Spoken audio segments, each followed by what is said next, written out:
to beat depression and avoid anxiety, you got to be in the present, and you will only be able to achieve the power of now by just being at peace with where you are. Gratitude, gratitude, gratitude, like I hate to kind of like start using like cliche solutions here, but they're not cliche. If everybody tells you them, if every book is telling you to meditate, read, and write, they're not cliches anymore. These are fundamentals that I, as one, cannot live without. So meditate, journal, read in that order every morning. Welcome to the Happy Engineer podcast, the place where we help engineers like you to build your career, balance your life, and be happy. I'm Zach White, former engineer turned lifestyle engineering coach, and your host for the journey to the career and life that you desire. Hey, I believe that you shouldn't have to sacrifice your life to reach your full potential at work. And what we're going to bring you in these conversations and interviews are the strategies, the tools, and the mindsets that are going to allow you to experience both success at work and success at home. Hey, we do the best we can to keep this free from advertisements. Of course, I can't control what YouTube may throw up, but do us a favor and share this podcast with anybody who you think may like it. And don't forget to click the bell and subscribe and get notifications to our YouTube channel and for upcoming releases of the Happy Engineer podcast. I would love your feedback, and even more than that, love your story.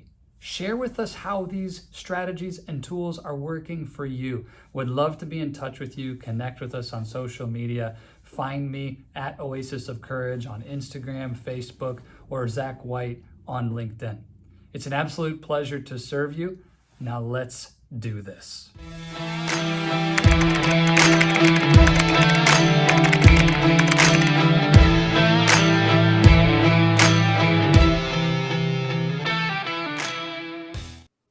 Welcome back. It is amazing to be with you and my man, Nader Mowlaee, who is the founder of Engineer Your Mission and creator of the Job Search Acceleration System, an all-inclusive job search coaching program designed to help engineering and technology professionals to make successful career transitions. And here's my favorite part, without wasting any time dealing with anxiety.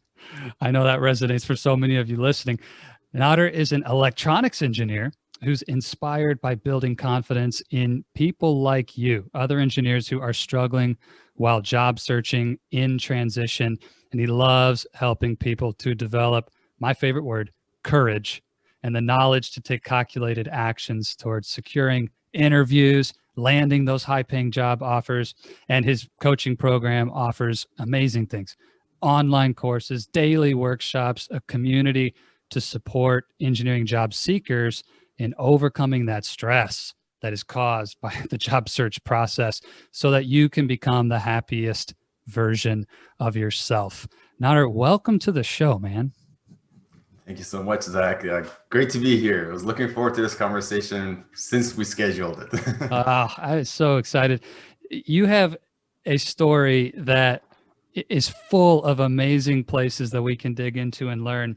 But what I'd love to do is actually pull out something that you shared a couple of months ago in a video on LinkedIn that for me really touched my heart. And I know people who saw this video felt the same way. And I just want to see where it takes you when you hear this reflected back in your own story, and tell us where this came from. So you said, having grown up in a family of engineers and ultimately go to engineering school and wanted to create a career and an engineer out of myself, and not being able to do that, the pain of that really drives me every day. Where did that come from?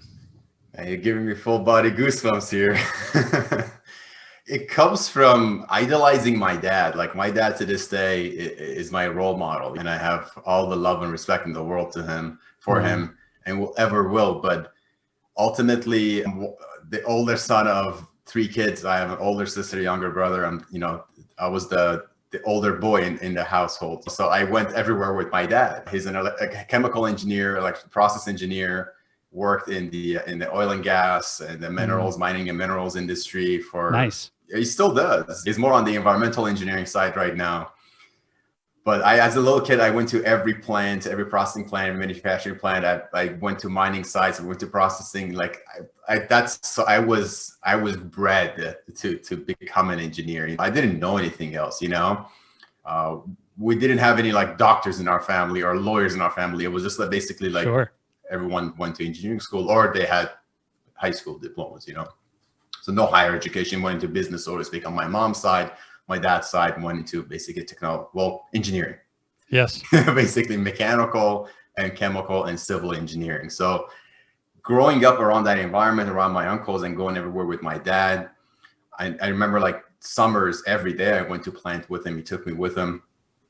And that was my identity without me understanding it, without me having any influence over shaping it. So long story short, I graduated high school. I get into university and I'm like, okay, well, technology is the new coolest thing around these days and robots are cool. So let's get into electronics. Okay. That's literally as deep as my thinking was back in the day in 2003, 2004. Sure. It was like, it wasn't a data-backed decision-making process. And I ended up going to, you know, college, went the hands-on technology technician, technologist path. I'm like, hey, I like it. I'm doing really well. Had a very successful project, designed a robotic arm, won an award for it. I'm like, cool, time to go and get my bachelor's. So I ended up, again, long story short, got my bachelor's, graduated.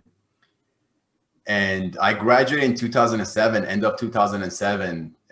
I was basically the class that graduated in the last recession, into the last recession. So one of the things that really resonates with me this day and age, and the recession, the economic turmoil, and the market instability that we're dealing with right now, the new graduates and professionals are dealing with right now, I resonate with that because I graduated into that market. And that's still to this day, that's my primary excuse, you know. That's why it was impossible for me to get into the field that I wanted to. I tried. I had 30 different versions of my resume, applying to 20 plus jobs every day. I did everything I could. I was dedicated. I was hardworking. I was able to learn. So everything you can think of, I was, but I couldn't land many interviews. The interviews that I went to, I didn't do well. So I never got into the whole robotics or automation or manufacturing sector that I wanted to. 8 months after 8 months of unemployment, like I had a job. I was working, you know, with an engineering degree in a coffee shop, serving donuts, you know, security guard on the weekends, doing all that. I was hustling. But long story short, I ended up just getting the tech support representative job. So answering phone calls and a telecommunications service provider. And if your BlackBerry didn't work, you know, if you don't know what a BlackBerry is, it used to be. It's the engineer listening. Oh, wow. The BlackBerry. Yeah. Man, so Nader, during those 8 months, coming from an identity from your birth, basically, that engineering was your destiny. And then here you are out of school, holding the degree, your ticket to your destiny as an engineer, and you're a barista. What was the worst part about that for you? It's exactly just finally experiencing, knowing. I will go as far as like at the time, knowing that I wasn't worth it, that I failed. Like knowing that I failed, like it was the proof that, you know what, 1 month is okay, 2 months, 3 months, it's cool. But like more than 3 months after graduation in 2007, 2008, robotics, like having an electronics engineering degree, and I specialize in embedded software development. So I was really good with the software side. I know how to machine language, I understood. I was really good at C++.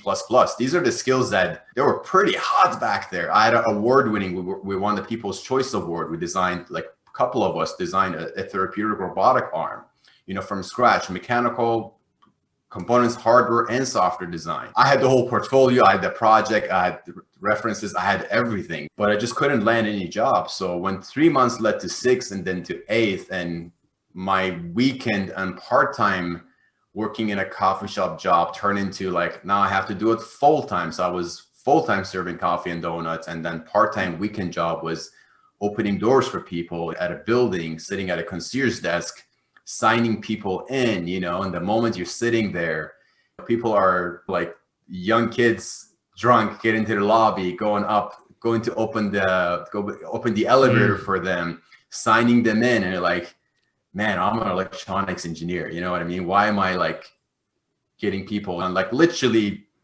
I'm gonna have to share this so you can get the picture. Like people like throwing up in the lobby, cleaning people's vomit with an engineering degree. Like that's as far as I've gone. So that's just proof that you failed. So I've been there. I understand that. Like, I feel that the people's pain in my heart because I felt that exact pain. And that's where you're like, you know what? That's it. I'm just going to have to take any job. I just can't be doing coffee serving anymore. So long story short, I started my professional career within a telecommunication company, answering phone calls when people's phones didn't work. My first salary was $14.90 per hour, while I was promised to get an entry level of 30 to 35 per hour, which was not great, but it was decent back in 2007, 2008 to get a $30 an hour job, like $60K a year for an engineer. It was okay. That's a good starting salary, but I made less than half of that as my first job. So that just continued for about 3 years. That it was just a downward spiral of, regression and depression, and then loss of identity, to a point that I even ended up changing my name to see if that would fix stuff, but nothing really did. Failure, that word comes fully loaded, and it affects us, and obviously had a significant effect on you to face that during that time. What is the way that failure impacted you in the years to come? Where did it rear its head? How did that impact you moving forward? Just allowed me to have compassion. So from 2007, 2008 up until like end of 2010, that went on for 3 years. But when I made that switch was when I left the tech industry completely and I went towards recruiting. And it was completely by chance, not by choice. I ended up going to a recruiting company looking for a job. And I was so persistent out of desperateness, really just being desperate for a job. I just wouldn't stop following up. And guess what? That's a great quality for a recruiter. So they're like, you know what? You seem like the kind of guy who wouldn't give up. Why don't you come and work here and actually help us filling these engineering positions? You have the engineering background and you have the persistence, you have the drive, you're willing to do whatever it takes, as you say. So it ended up being like, I was the only technical person, the only engineer in the company at the time. And it was like, I was told, this is a risk for us. We're taking a risk on you. Guess what? I was their number one recruiter in 2 years, but you know what I mean? So what it allowed me to get there, aside from having that technical knowledge, it allowed me to understand people who are struggling with job search, have compassion for them, just have empathy for them. So just, I resonated with them, what they're going through, and I was able to make very good friends very quickly. People gained my trust, and they knew I was coming from the right place. The average recruiter doesn't really have a good image attached to their name. Out there, it's like the used car salesman. Right. But I became the anomaly, and that really I proved it in my performance. When are we in time that you landed that first recruiter position? October what year 2010. Was it? October 2010. And you mentioned a moment ago that in the journey through this trial, this suffering, that you made a decision to change your name. Where did that happen relative to October 2010? January 2010. January 2010. January 2010. So why the name change? Well, in 2008, like from mid 2008 till 2009, and the 2009 up to January 2010, I worked at a telecommunication company, answering phone calls. Smartphone didn't work. In 2007, when iPhone 1 was released, I was on that team, so I knew what iPhone 1 problems were. So I had that bragging rights, But 2010 came, 9 finished, 2010 came. I was contacted by a recruiter, and that's the first time I knew what a recruiter was. I was offered to leave that company, go to an IT company, IT integration, systems integration company as a sales account manager. So I was already, and why was because I had a technical background. So I had the knowledge. I could talk the talk. I could speak with IT managers, technology directors, and understand what their infrastructure looks like. I had worked in a telecom company, so I knew what that communication networking infrastructure looked like, what the components and equipments were. And I was working on the phone. So I wasn't selling, I was tech support, but I could troubleshoot. I could sell, I could learn how to sell. That's what they were interested in. And I was just really tired of stagnation in my current company at the time. So I took the offer, went from like 30,000 a year to like 35,000 a year, like 5,000 a year increase. So it's like plus 10% commission, you know? So I ended up doing well. I ended up doing well in that job. But one of the things that I decided to do going into sales out of insecurity, and I totally lost my sense of self identity, was to change my name from Nader to Trevor. So why Trevor? The guy that I used to work for, who was the coffee shop owner, Irish guy, and he was my mentor. He's like, I'm like, Mark, I need a Western name, man. Help me. There's no way they're gonna be able to talk to me. These IT directors and technology managers, they can't even, because at the time, like, they could barely say my name. So I was like many different pronunciations of the name, and the conversations were getting stuck on what's your name again? You know, especially when you're calling your service provider on the phone. My phone's not working. Who are you again? How do you spell that? So I was really insecure about my name. So I'm like, okay, I'm Trevor. So that was problematic right off the bat because people were calling me Trevor. I wasn't even turning around. It was like, it wasn't registering. So it was like someone had to come and shake me. It's, oh yeah, you're talking to me. My name is Trevor. Yes, sir. I was calling people, calling myself, introducing myself again as Nader, not as Trevor. Just like, oh no, sorry, I mean Trevor. So it was just like weird. I had this whole weird scenario going on. It was just try to fit in, and that's it. Yeah. Just trying to fit in. For the engineer listening to this, you know, many of them came from that same childhood dream of being an engineer, and some made it, maybe some didn't. Maybe someone's listening who they're in that same boat. The dream didn't happen, and the identity crisis, that, you know, and how that's reflected. Maybe they didn't take it all the way to changing their name, but if somebody's in that place, just not feeling connected to who they are at their core, to get lost in what you just described, like, what would you say to them? How did you go about finding yourself again? It is to work on yourself, but on your inner self, not on your outer self. It's not your name. It's not what you look. It's not getting a nose job. It's not a new haircut. It's not changing your beard style.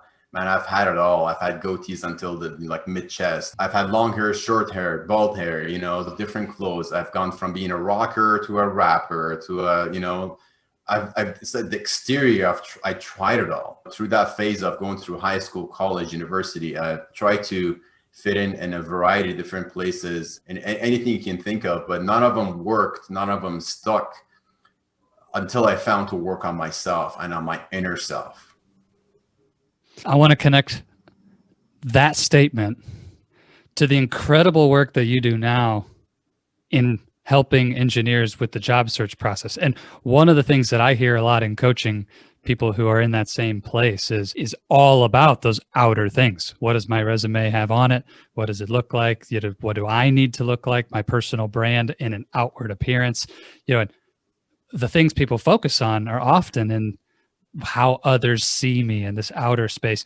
And yet here you and I are talking about the core, the inner work. How do you bring those two things together? Where does the inner work actually reflect for someone who's in a job search, or, you know, the work you do now? How has that informed the way you approach helping people?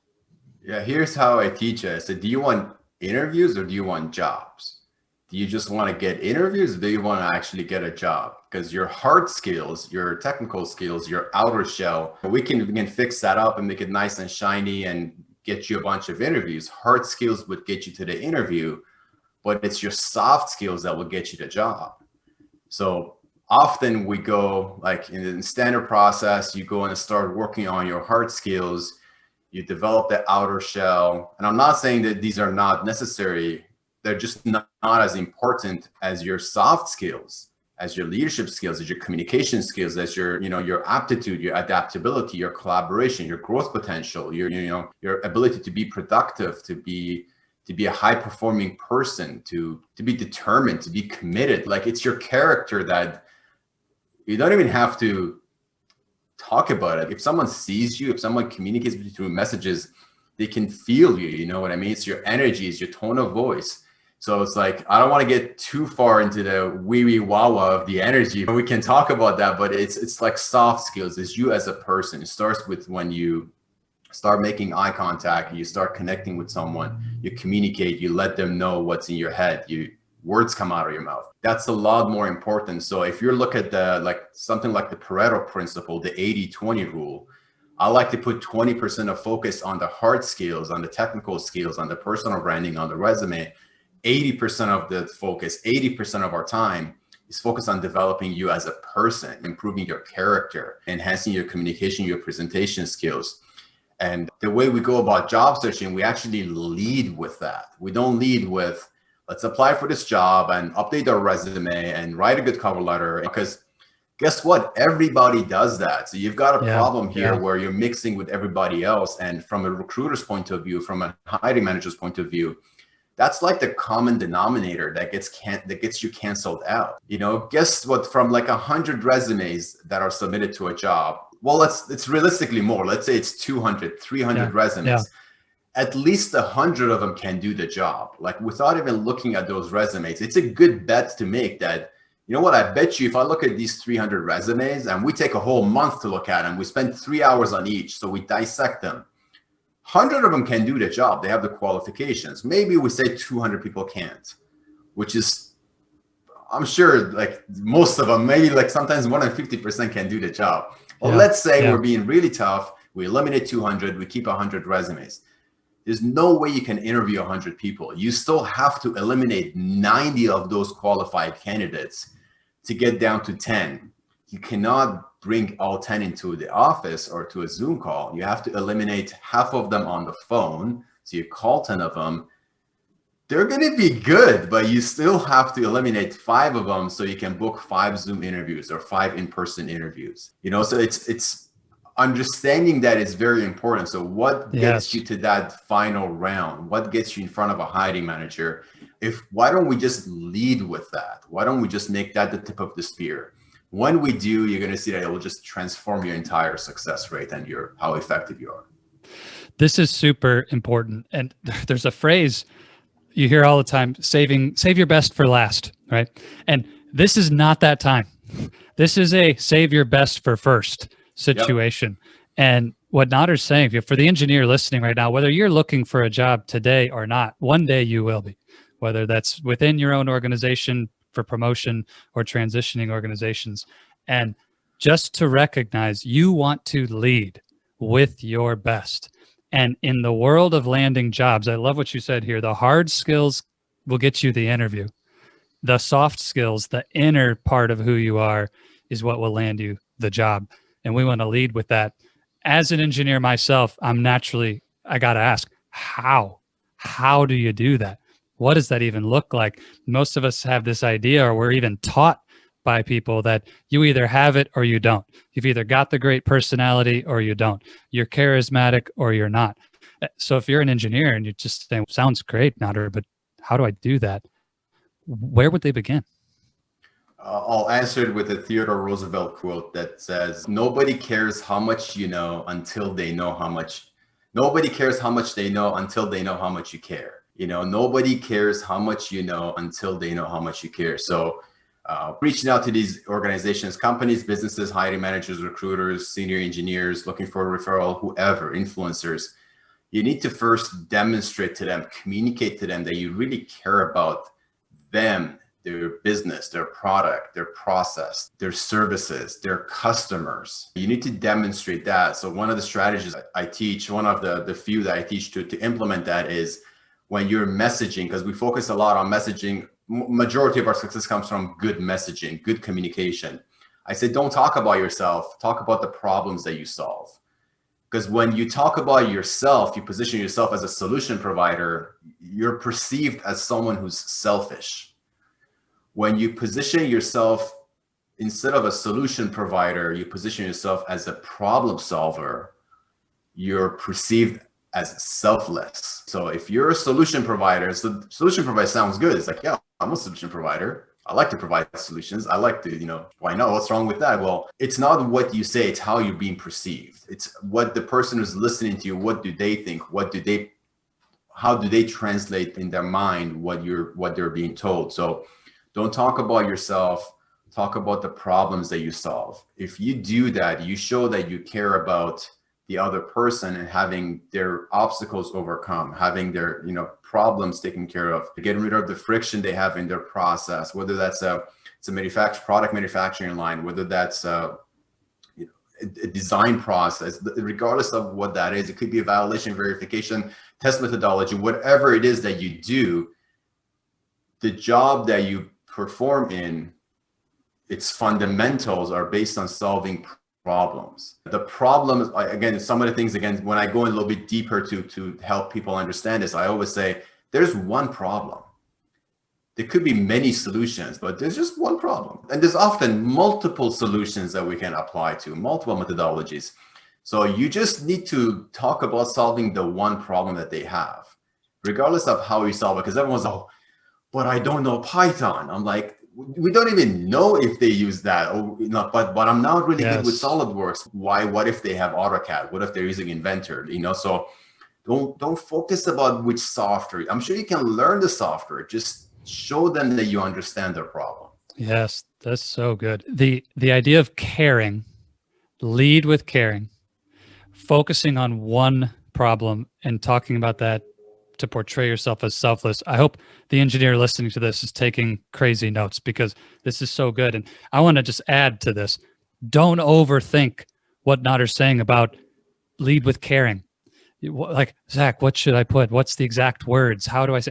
No, you don't need us to tell you the exact words. Ask yourself, what would I say that communicates authentically that I really do care about this company, the difference they're seeking to make in the world, this position, the problem that you're seeking to solve? What would you say? Say that.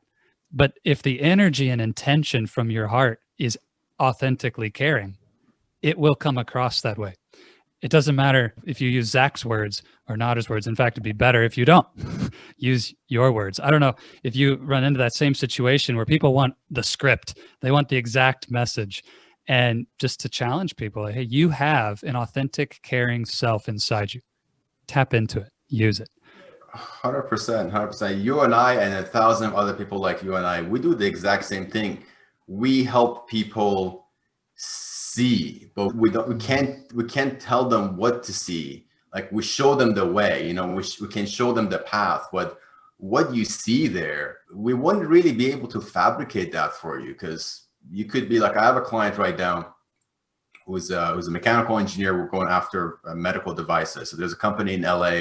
They do mixers. They have like 5 different product lines. They have batchers, compounders, mixers, small pressure vessels, different parts of a high-speed manufacturing product line. So I can't really tell you how you would go about solving that problem, but you need to really learn that your approach should be, I want to learn what are some of the technical challenges involved with this process, and help you come up with some ideas and share with you some insights. Whatever it is that you say, it could literally be, I really care about the products you develop because it helps your clientele speed up their manufacturing process of whatever their drug delivery system is.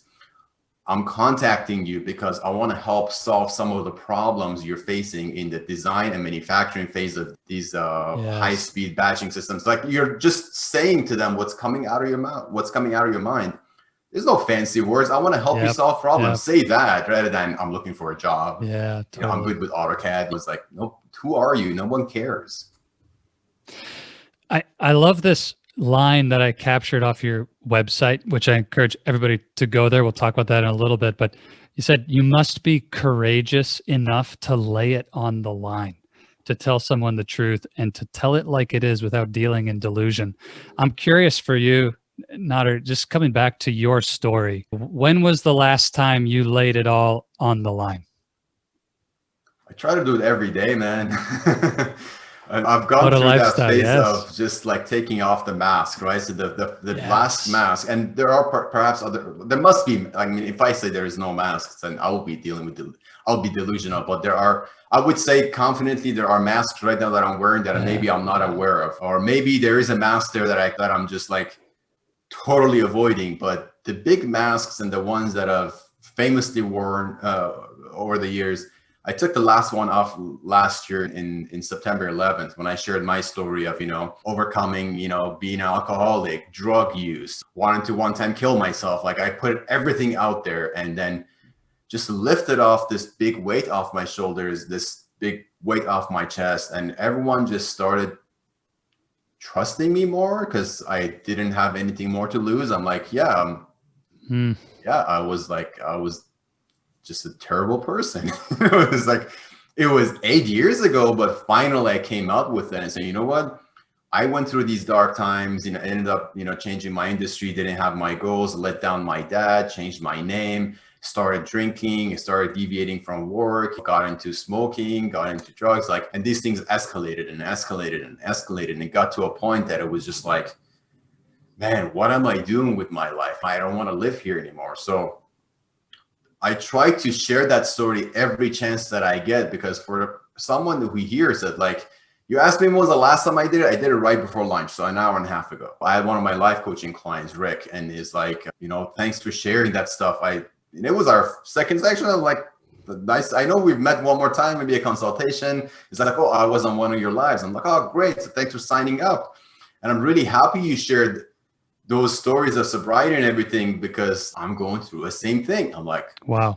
Oh, wow. And that made me feel like really good, because just the fact that I put myself out there, it got someone to be comfortable talking about their journey and their challenges and what's getting them stuck in their path. And that conversation was supposed to be 15 minutes. We ended up talking for 35, 40 minutes. And it was all about life and challenges of it and his kid and all these things. And this guy's got 20 years on me, but like the things that I was talking about, the things that I had talked about before had given him the comfort to approach me and talk to me about it and feel like he's in a safe zone, if he's in a safe place. And he was, and he wouldn't be a year ago. You know what I mean? Just the fact that I started sharing that stuff on 9/11 last year, it allowed me to just take off the last mask, be comfortable with who I was. And every day is a step forward in my own personal development journey of being vulnerable, sharing this, being on this call with you today. I'm presenting to the engineering group at the University of Saskatchewan this afternoon in 3-4 hours. Guess what? The same stories are going to come out, because they need to hear it too, that like, you're not alone. Because especially in the engineering community, in the STEM community, like I always share part of the story that like I've never had many friends. It's just like 1-2 friends during school, even like still to this day, very introverted. So is my wife, so we get along, but that's like, she's my best friend. It's like, we don't really have, maybe we know a couple of couples that we're good friends with that I don't even think I'll be comfortable sharing this stuff with them. That's how introverted I am, within my personal circle. So if you're in STEM, if you're in engineering, I know that you probably don't even share any of the stuff with anybody, not even with your siblings, like I didn't, not with your parents, like I didn't.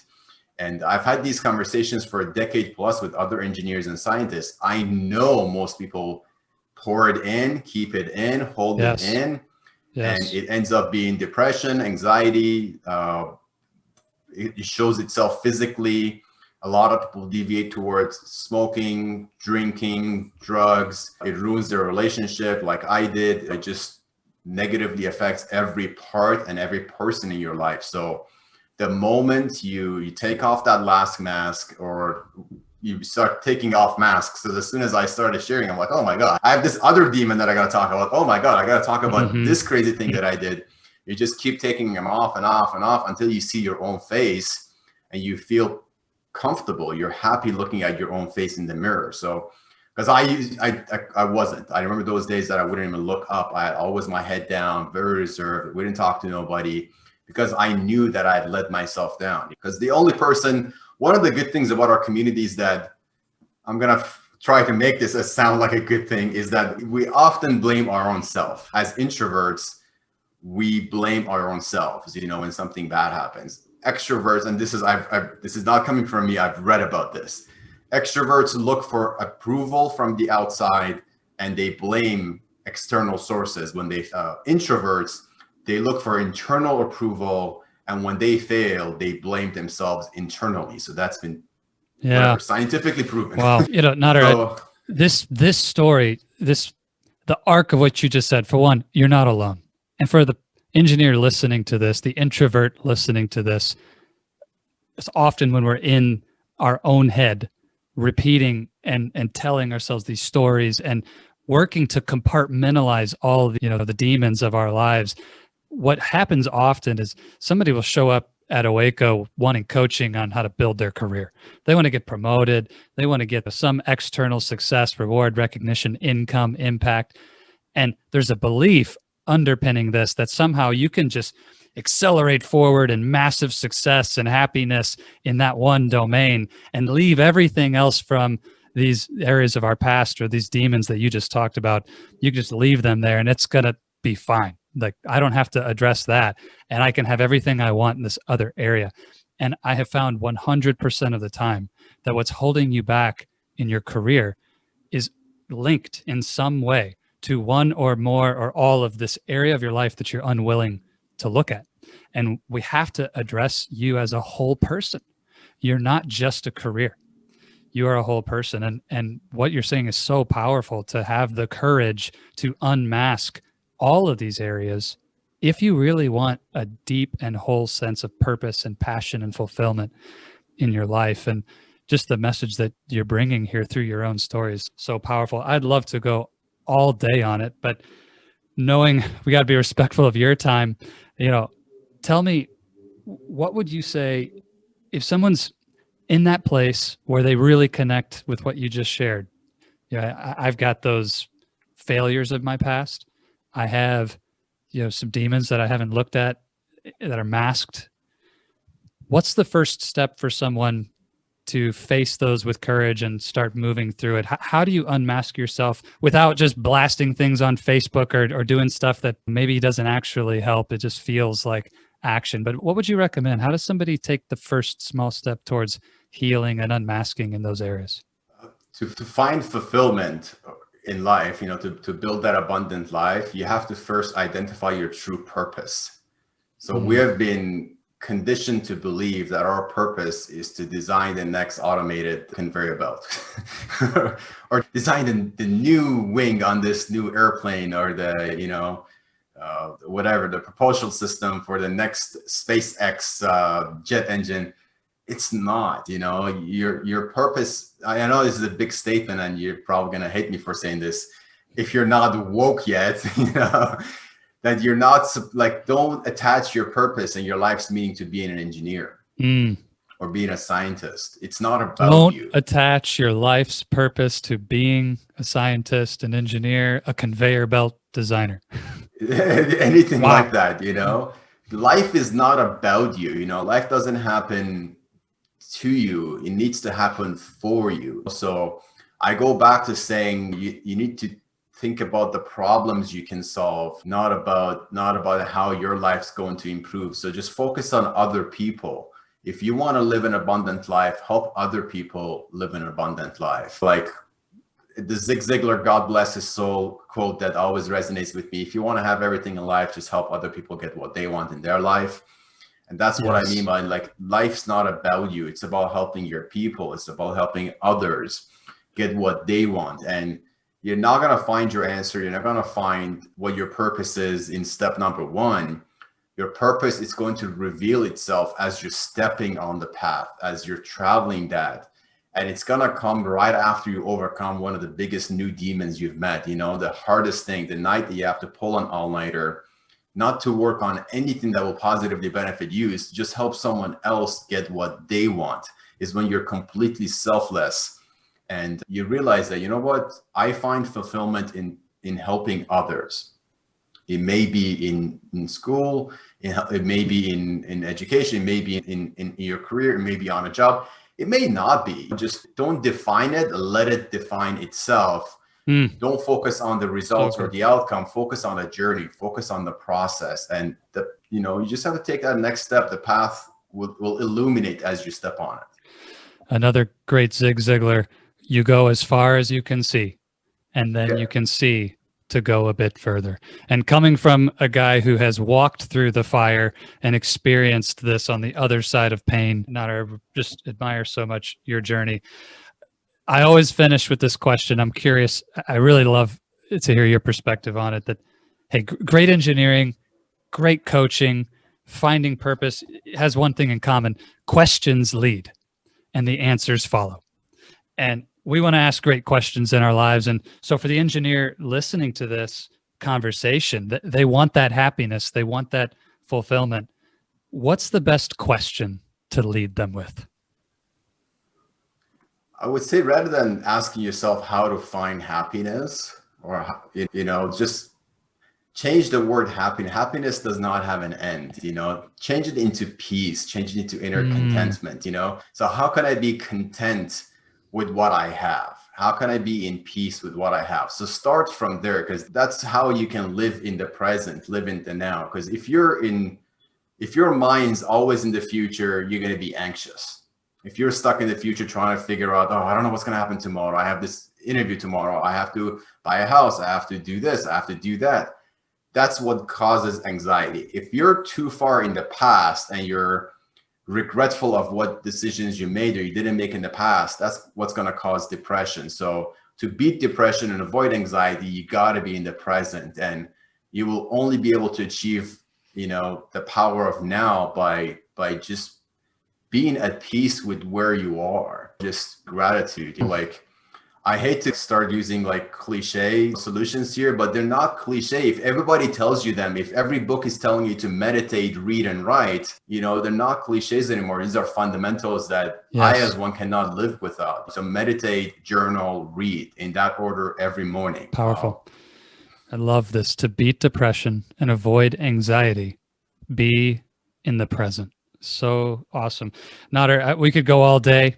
Thank you so much for being here. Tell the engineer listening where they can get more of you. I know they're going to want it.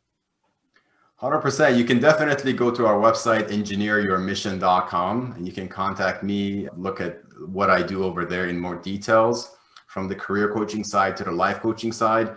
But if you want to see me and hear me and rub shoulders with me on a daily basis, I would say connect with me or follow me on Instagram. My Instagram handle is courage.fear.confidence, because to get to confidence, you got to have the courage to face your fears. So courage.fear.confidence.